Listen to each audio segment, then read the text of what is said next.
Hi, welcome and thanks for joining me for some virtual yoga.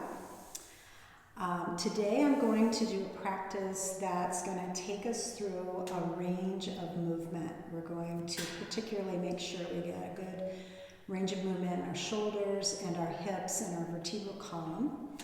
And I'm also going to make sure that we do some wringing out for our connective tissue so that we can wring it out and hydrate it. I offered a breathing practice in an email, a guided breathing practice that I sent out on March 14th. If you want to start with that and then move into this asana practice, that could be a nice sequence for you. Or you can just do this and you can do the breathing practice as a separate thing at another time. So for today, what we're going to need is a chair, because I'm just going to start in the chair. And if you do the breathing practice, then you'll possibly already be in a chair or in a seated posture. A bolster or some kind of cushion, something to prop your knees under your knees for Savasana, and a couple of blankets, some blocks, and a belt. So I'm going to start in this orientation because this will probably be the best way for you to see me. So come to the edge of your chair so that your thighs are free. And we're going to roll on the sitting bones. So I'm rolling back on the sitting bones. And then rolling forward.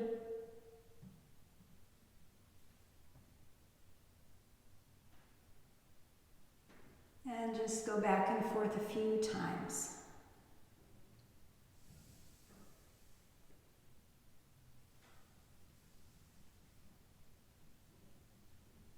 So that you're getting some movement in your hips.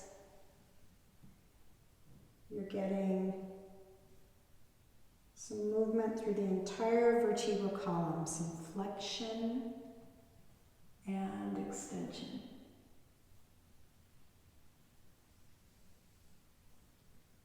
And this is being initiated from rolling through the shape of the sitting bones, initiated from the movement from the hip sockets.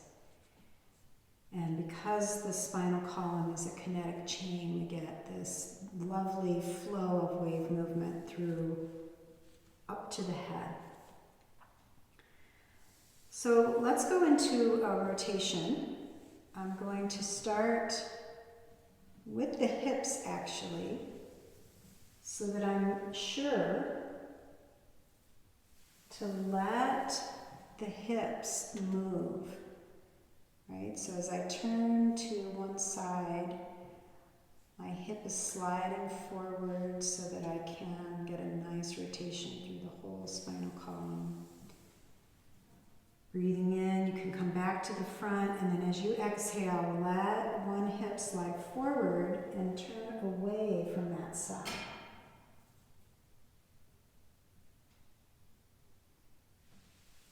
An in-breath can bring you back to facing your knees, and out-breath, you turn.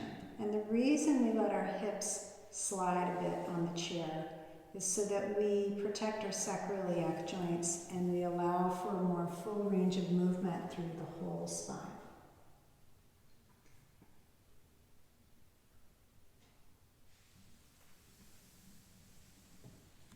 Good. I'm going to turn my chair just so that you have a better angle on me. And we're going to do some side bending.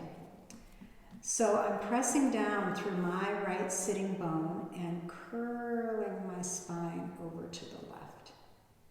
So making sure, really pressing through the right sitting bone as I curl to the left. Breathing in, coming back up. Press down through the left sitting bone and curl to the right.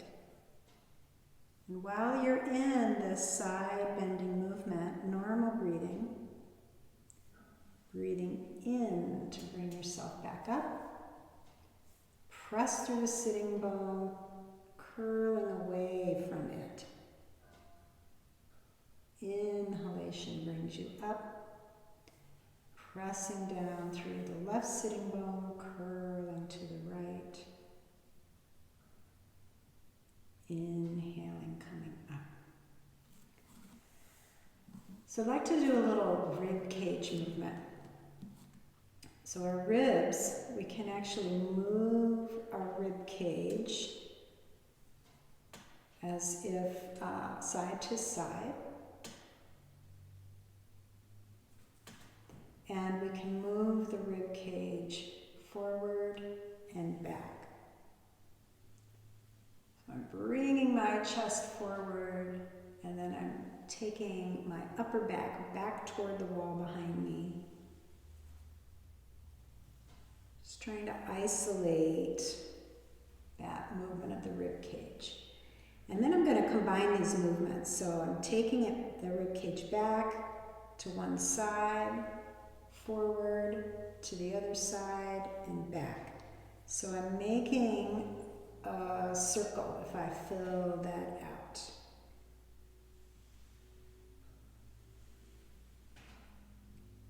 And then I'm going in the other direction just to get a nice balance. Opening up the back, the side, the chest, the side, the back. Let your breath flow freely with this.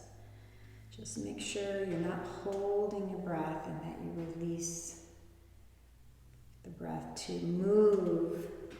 Your movement of your body is going to cause you to breathe a little deeper, and this is opening up in different areas of the lungs.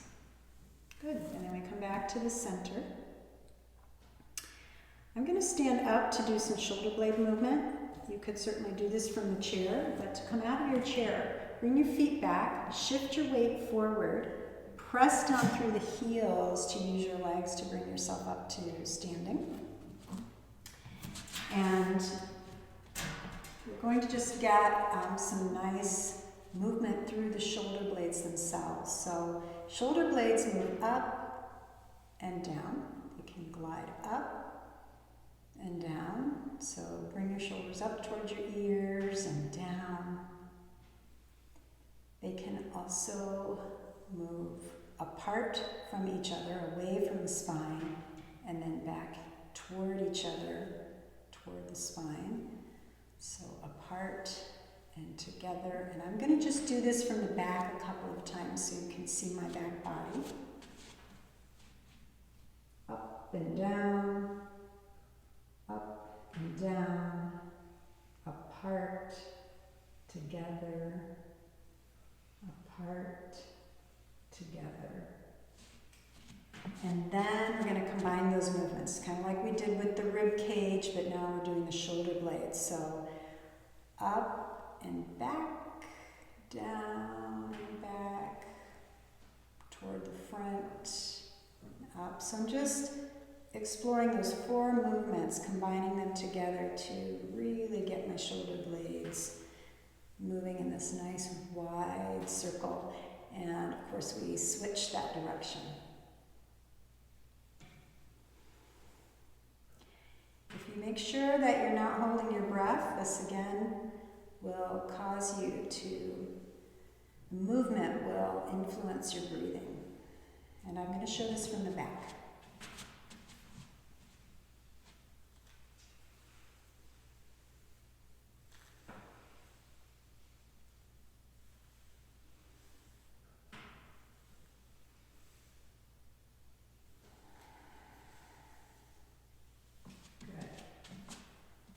So take your belt,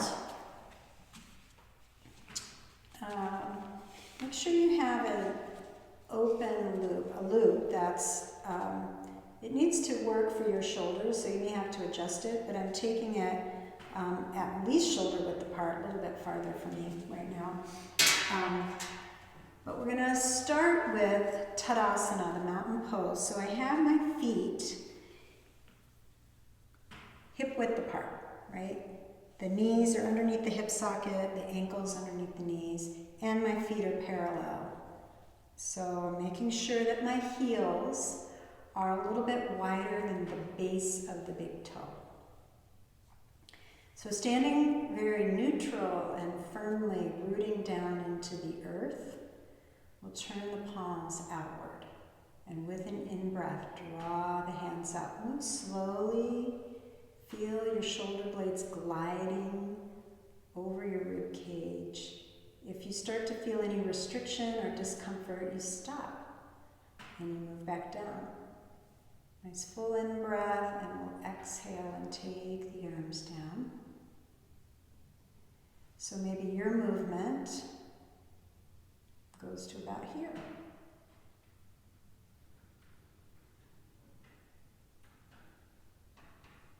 Breathing in, let the arms rise up. Breathing out, bring them back down. I'm going to take the belt now. With that loop, I'm going to stretch the loop apart, so it's very firm, very taut. Breathe in and take the arms up, overhead. Be careful not to hit yourself in the face. Another good reason to move slowly, because you are less likely to injure your body or whack yourself in the face with the belt. Exhaling, I'm taking the arms down, inhaling, bringing the arms up, and really stretching that belt apart.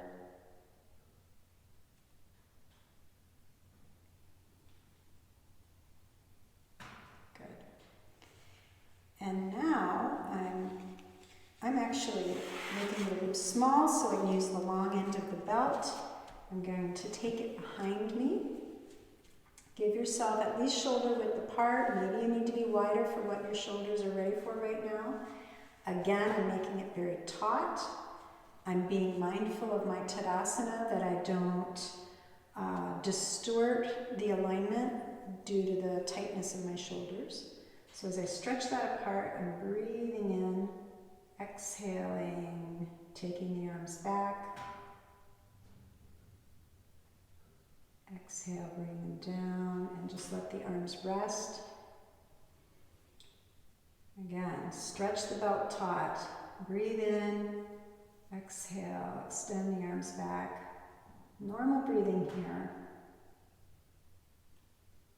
And then on an exhale, you bring them back down. Good. So then, put the belt down, let your arms hang for a moment, and notice how that feels.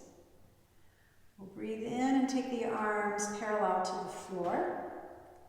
On an exhale, wrap your arms around you and give yourself a hug. So you got one hug today, at least. Feel your shoulder blades sliding away from the spine. And with an in-breath, we're going to open up. Exhale, switch sides so the other arm goes on top this time. And again, I'm being mindful of my Tadasana, that I'm not distorting the Tadasana. You could lift your toes at any moment and it wouldn't make you wobble, because your weight is really in the front part of your heel. The ball of the foot is grounded. Let's breathe in and open up. Breathing out, take the other arm on top. I'm also making sure I don't drop my elbows down. Inhaling, opening up. Exhaling, another hug, other arm on top. And then with an in-breath, we open up and release the arms. So we're going to do a few standing poses. The first one is Utthita Trikonasana, the triangle pose. I'm going to show up at the chair, and I'm also going to use blocks so that everybody who's practicing with me has, you have options. All right, so standing in Tadasana, step your feet apart. You're going to turn. I'm going to teach from the side that I'm on. So you can follow my directions or you can mirror me if that makes sense to you. Turning my left foot 90 degrees underneath the chair, and I'm swinging the right heel out 45 degrees, that foot. Be mindful of the width of your hips. Try not to stand on a tightrope. Let your right foot be to the right half of your mat. You can see my hips are turning with my legs. The rib cage is staying with the parallel long side of my mat. From the hip, we'll begin the movement. So breathing in, roll through that hip socket, reach out for your chair. Your hips are still turning to look at the floor while your rib cage is spiraling away. If this feels okay, you can take your hand a little lower. Or perhaps you can take your hand to the block. And for the comfort and safety of your neck, just keep your chin in line with your sternum. Press down into the floor with your feet. Be very strong and stable through your legs. Don't take your hand lower than the flexibility of your hips and legs will allow you to go. So that doesn't mean don't try it. Check it out, because that's the only thing that's going to give you the information that maybe you should be a little higher. We're going to press into the floor with our feet. Breathe in and come up. Turn your feet back to the front and step together. So for this pose, I'm going to do the other side actually facing away from you. Just so I'm not flopping the chair around, but it might also be nice for you to see me from the back. Stepping your feet apart, turn the right foot out underneath the chair. Bring your left heel out and make sure that you're not standing on a tightrope, that your hips have the freedom to move. And then from the right hip, we're going to initiate that movement. So breathing in and lengthening out through your side, reach for your chair. The rib cage is spiraling away from the floor. And you can adjust your hands as you need to.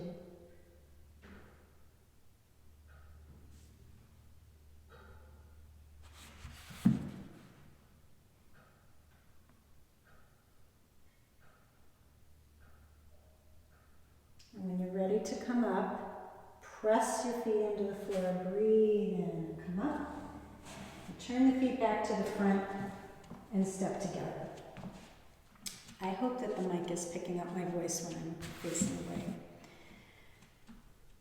All right, we're going to do Parsvottanasana. So turn and face your chair. Have your blocks ready if you're going to use them. I'm standing pretty close to the chair. I'm going to step the right foot back. We'll stay consistent with starting on our left foot in Tadasana or in Trikonasana. Notice that my back foot is not turned in toward the midline of the mat, which pulls my hips out. Swinging the heel back toward the back end of the mat. So it's like a 60-degree angle in my back foot. I'm not standing on a tightrope. I have space between my feet. Exhale, bending forward at the hips, coming forward. You could reach out for the chair, back, for the seat. Pressing down into the floor with your feet, strong legs. If your hands can go lower, then you can take your hands onto the blocks. At some point, as your pelvis drops forward, you can let this become a forward bend, which it is. There's flexion in the spine. So as I draw the lower belly up into the back body and curl forward over that front leg, the tail is draping down. If you have a lot of tightness in your legs and hips and your pelvis is not dropping forward, then it's wise to stay higher and you'll be keeping your spine more in the neutral curves as you allow your legs and your hips to increase their flexibility. So just giving that time, which in the moment could be, it might shift in the moment, and for others we need more practice, and allowing that to slowly open up over the days, the weeks, the months. So I'm going to press into the floor with my feet, bringing myself back up. Strong legs as I inhale and come back up. Bending your front knee to your heel. Press down through that heel and bring yourself up to standing. And we'll do the other side. Stepping the left foot back. Make sure your back heel is more at a 60-degree angle. The hips are facing forward. Exhale, bend forward at the hips. You could reach out for your chair back, for the seat. Check in with your hips, with this back hip. Your left hip is not turning out like this, but both hips are facing forward, facing toward the chair as you flex in the hip sockets. And then if you have the flexibility in your hips and legs, you can take the hands lower. And at some point, as the pelvis passes that 90-degree position, you can curl the spine forward over that front leg.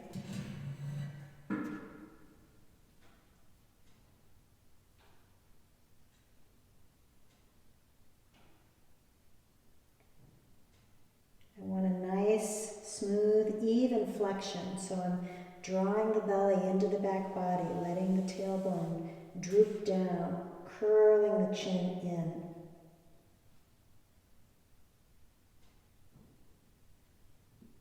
And then when it's time to come up, you press through the feet, breathe in, bringing yourself up.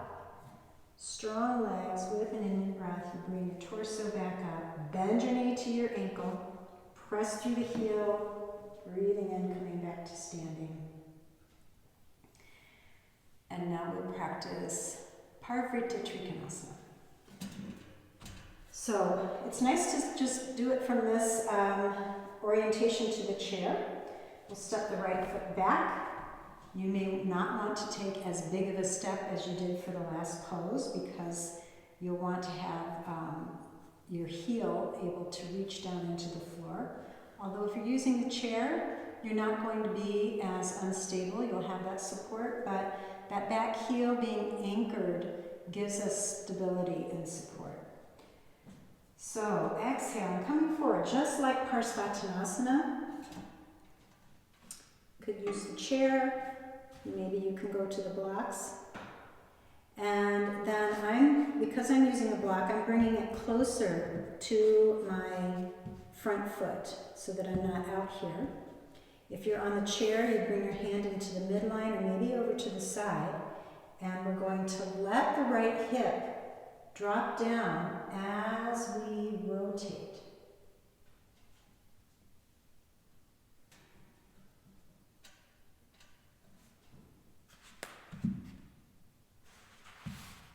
So choosing the appropriate support underneath your hand to match your level of flexibility.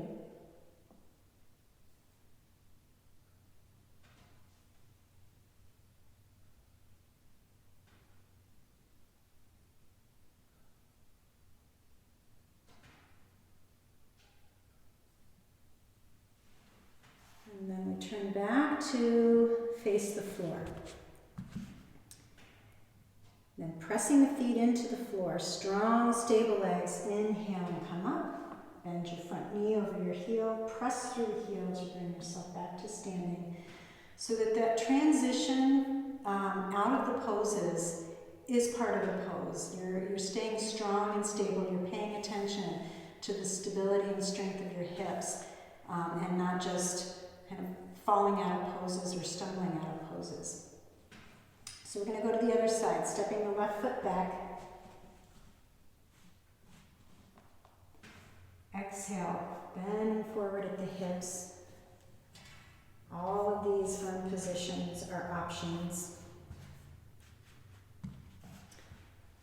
And then with your left hand placed a little closer to the midline, you don't want to be out to the side and taking your torso away from your front leg. You want to keep your torso in the midline as you rotate. So I'm letting that rotation start with my left hip dropping down and letting that rotation through the spine be supported by the movement of the hip. If it feels comfortable to you to take your arm up, you can take your arm up. If it doesn't, your shoulder doesn't like that, hand on the hip.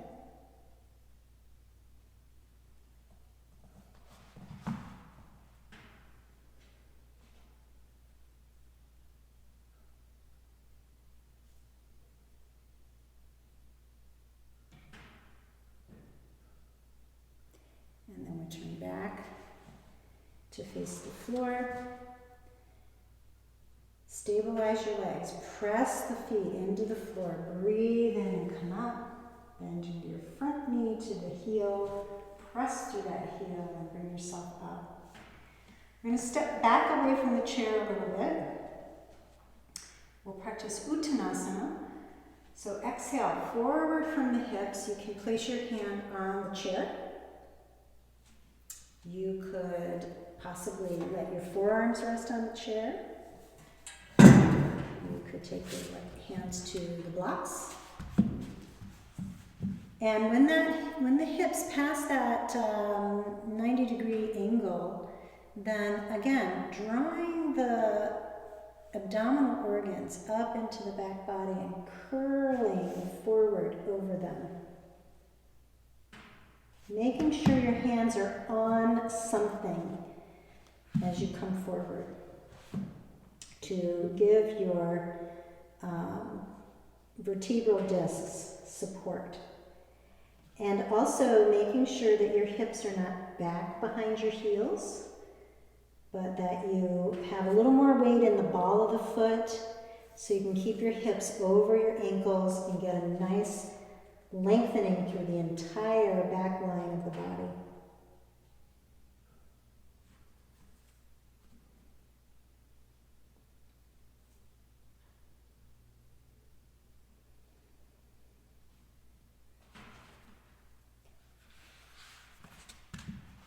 And make sure that you're releasing the base of the skull.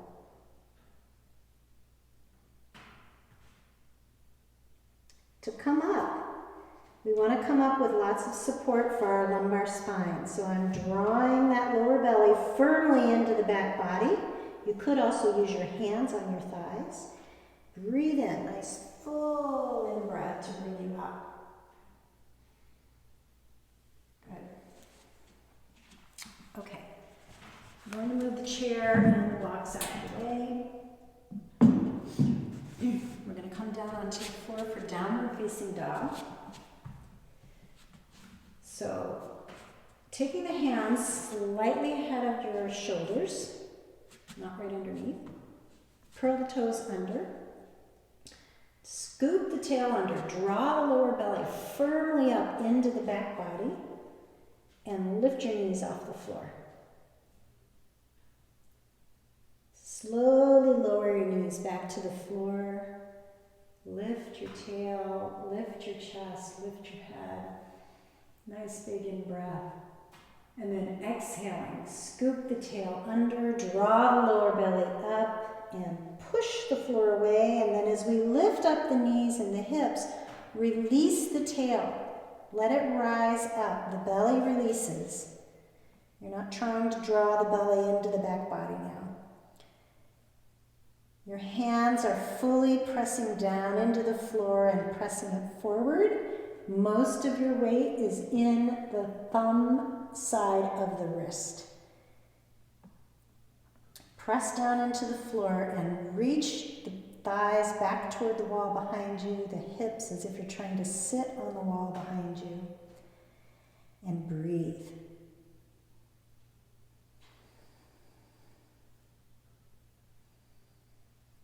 Let's bring a little bit of fascia hydration into this pose. So bend one knee and lift that heel up. The other leg, the knee is straight and the heel is dropping down, and then we switch. So we're just alternating, walking our dog, and allowing that movement to translate into our hips, into our spine, into our sides.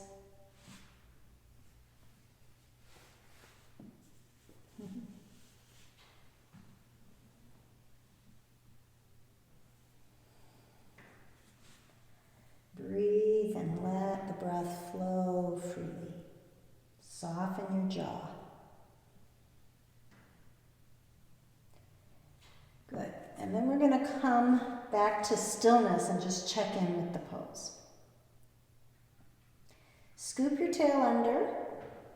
Bring your hips forward as if you're going to a plank, but then you're going to lower your knees very lightly and gently onto the floor.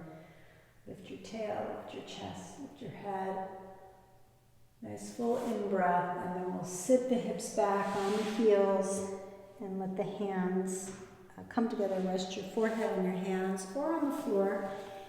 If you cannot be on the floor, that doesn't feel comfortable to your feet and knees, you can always do, and I would have the chair at the wall, a downward dog with the chair like that, so you can see if I don't have it at the wall, I can slide. So put your chair at the wall.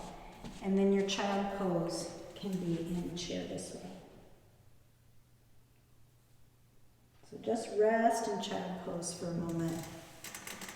Feel your back body opening up and receiving the breath.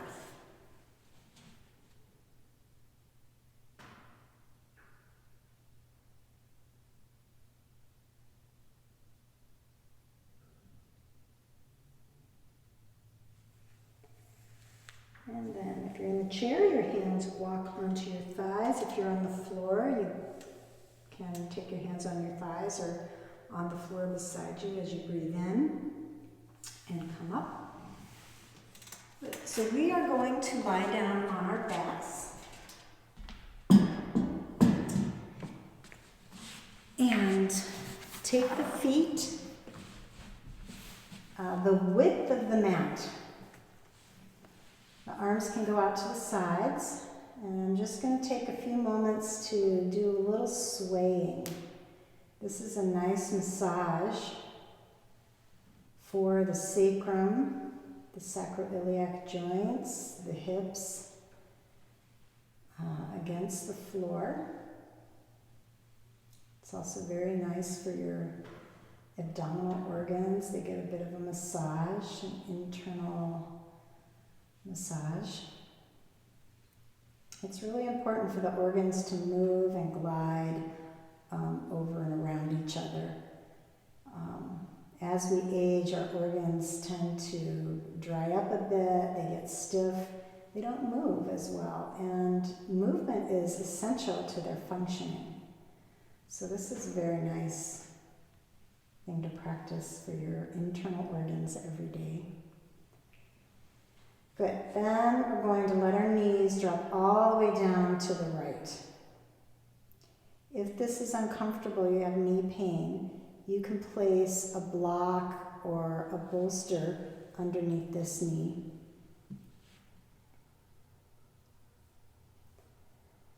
Exhale completely.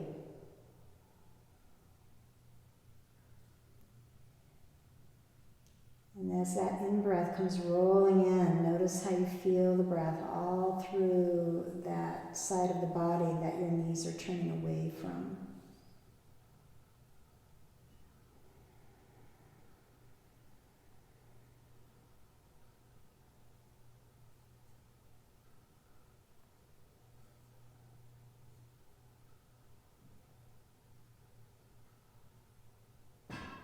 And then we'll And take a full in-breath. As you breathe out, bring your knees up. We'll breathe in again. You can sway a little bit. And exhale over to the other side. So knees dropping down to the left. If this gives you any pain in your knees, you could prop up the leg that's uncomfortable so that you can give this hip some time to open up without aggravating your knees. Give yourself time here to exhale completely. Feel the in-breath rolling through into your side, into the belly, opening up the hip.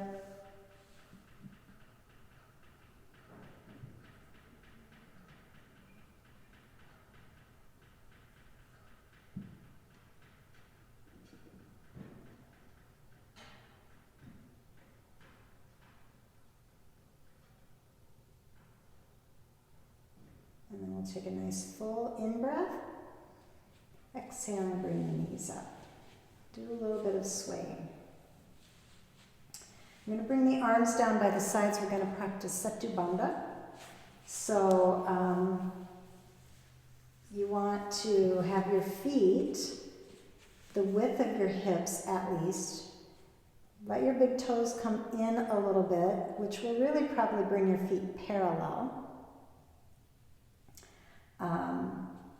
We want our thighs to stay parallel with each other. We don't want our knees to swing out. So you could put a block between your thighs if you'd like. And if you don't have a block at home, you could try a full box of tissues, although it might squish, but you could find something like that to help you keep the legs parallel. The arms are going to rest down by the sides.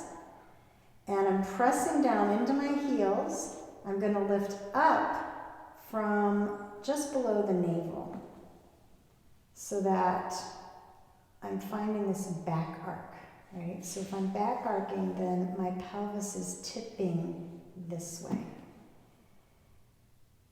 Let's roll back down and let the hips land on the floor. So you could do something just like that, just pressing through the heels, lifting the hips up, and rolling back down. If you like to take this deeper, and your shoulders will allow it, I'm walking my shoulder blades toward my feet. So it's as if I'm standing on the top edge of my shoulders. You might even grab your sticky mat and stretch it away from the head and stretch it apart. You could also take a belt on the floor here. Some people like to clasp their hands. I only recommend doing that if you can keep your arms fully on the floor. So if clasping your hands makes this happen, I wouldn't do that. So as I press down through my upper arm bones, the rib cage is moving towards my chin. I'm releasing the back of the neck, letting the base of the skull release away from the shoulders. Softening the throat, you can hear that I can still talk.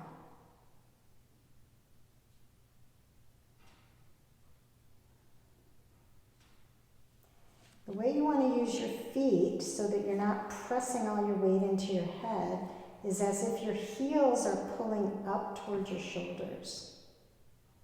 This will ask for a lot of work out of the glutes and the hamstrings. And keep the weight moving away from your head and neck.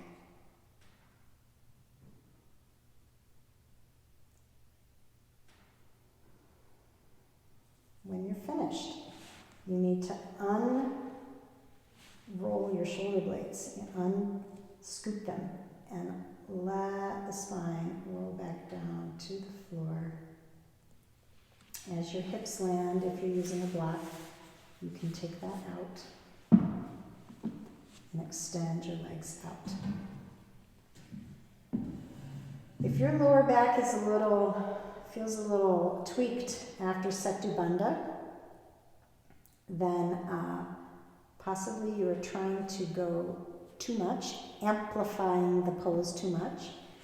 I recommend, after the pose, going back to this twist. This is a good idea whether it bothers your lower back or not. It's just that if your lower back is bothered by that pose, you need to take the amplification of the pose down a little bit and do some twists before and after the pose.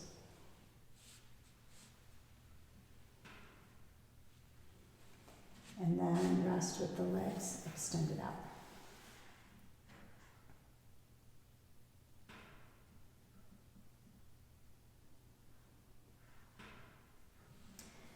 So now I'm going to take my belt, and here it is, and work with Supta Padangusthasana. So I've got a nice loop in the belt.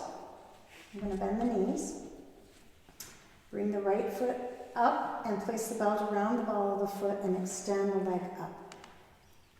You can adjust the loop. If you're using a loop, it's nice because you can adjust it so that your arm can just hang from the belt with the knees straight. All right, so you don't want to try to grab your toe or make your belt too short and your knee is bent and this arm is bent. We want everything to be able to lengthen out fully. And then you can extend the other leg down. So I'm pressing up evenly through the ball of the foot, making sure that the inner edge of the foot is reaching up just as much as the outer edge of the foot. That my hips are fairly level.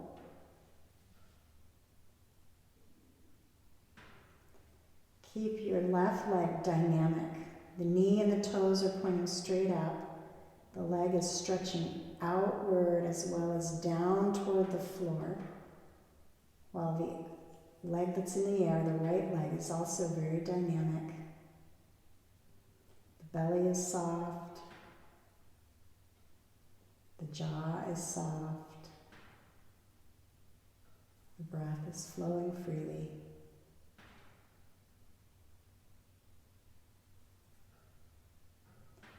And then to come out of it, you bend the knee. You can take your other foot up and switch the loop onto your left foot. Press the left foot up, make sure that the loop is the right size. And if you turn the loop like this, you can then adjust it like that by the buckle. You want your knees straight and your arms straight. The arm is just hanging, and then you extend your other leg out. Now, taking that other leg out may make it a little more challenging. You might have to loosen your belt up a little bit. It's up to you.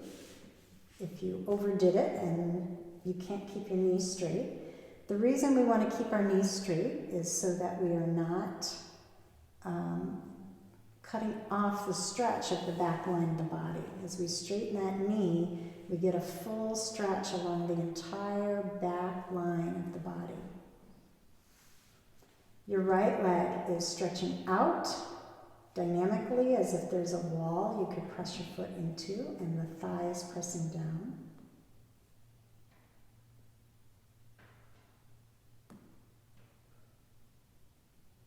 Nice soft breath. The legs are dynamic,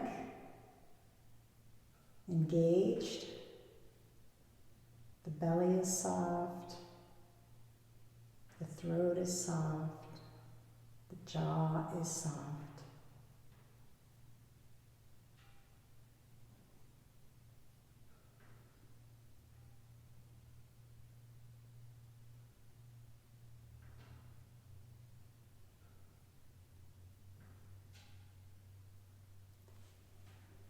And then we're going to bend the left leg, bend your right leg as well. Take the loop off. And just extend your legs out and observe how that feels.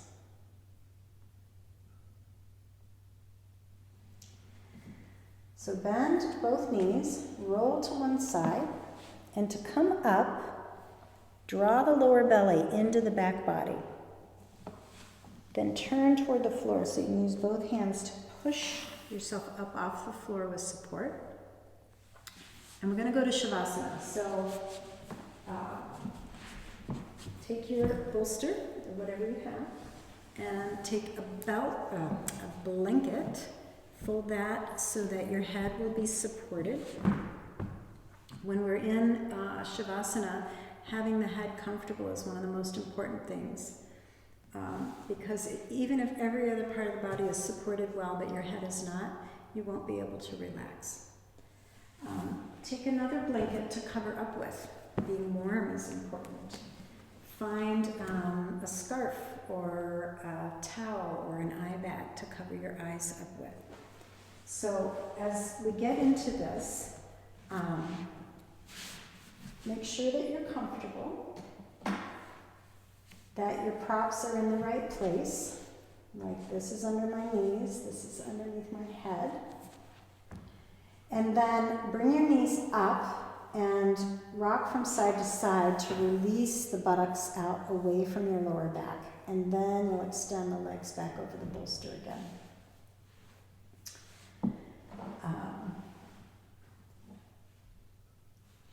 Let your shoulder blades rest flat on the floor. And you can also prop up your hands. Having the hands a little higher than the elbows makes a big difference. So I didn't prep for this ahead.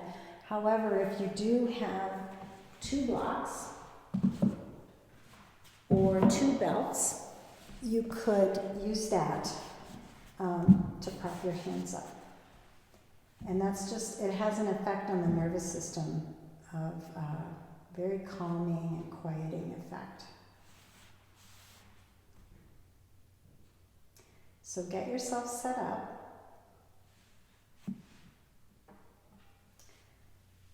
I am going to come up and tuck you into Savasana.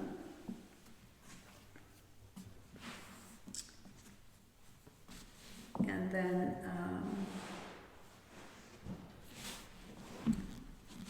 you may want to extend your Savasana. For me to give you a really long Savasana, it would be a much longer video. So you could perhaps pause the video or set a timer, turn the video off and set a timer for when you would like to come up. As you settle in, feel the weight of your body releasing down into the floor.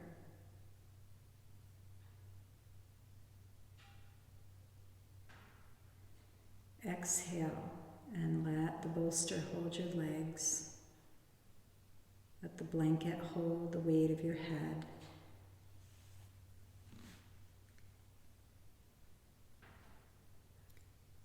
Feel the support of the floor beneath you.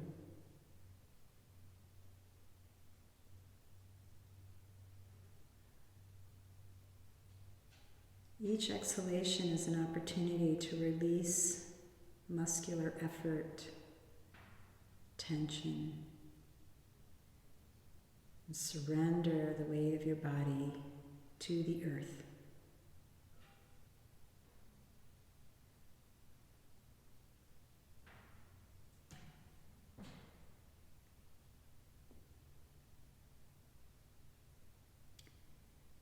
Let your lower teeth release away from your upper teeth. So there's a little bit of space in between the upper and lower molars. And let the tongue sit back away from the teeth.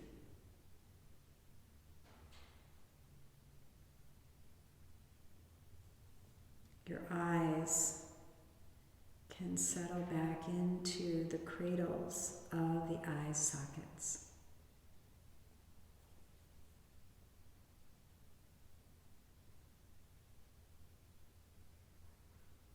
Even your brain can seem as if it's growing a little smaller, and settling back into the cradle of the base of the skull.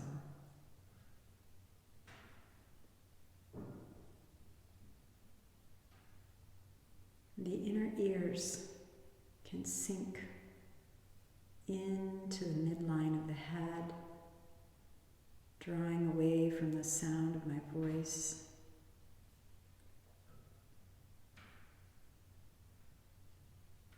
Allow your attention to be absorbed by the gentle tidal rhythm of your breath.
Take your time to begin moving.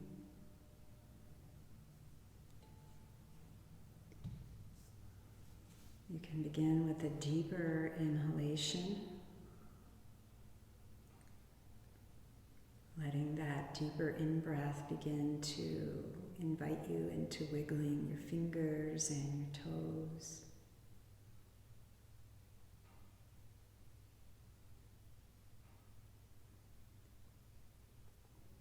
As you begin breathing deeper, you may want to stretch your legs out and stretch your arms overhead.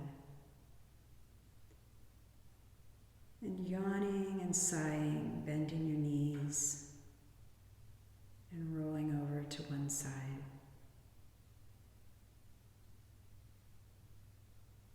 Take some time on your side to slowly adjust and open your eyes.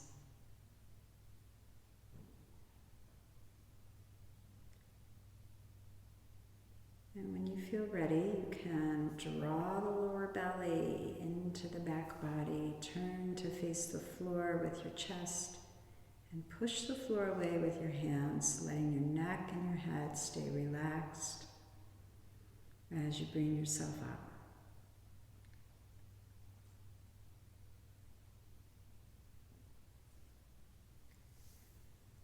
With our palms facing upward, let's breathe in and draw the hands up.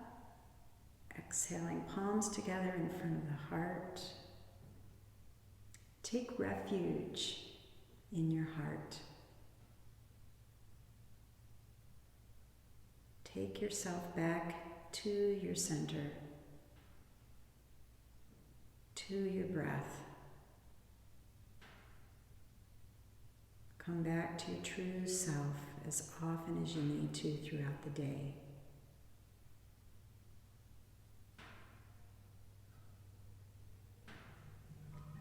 Bring your hands to your forehead, to your lips, and back to the heart. Namaste.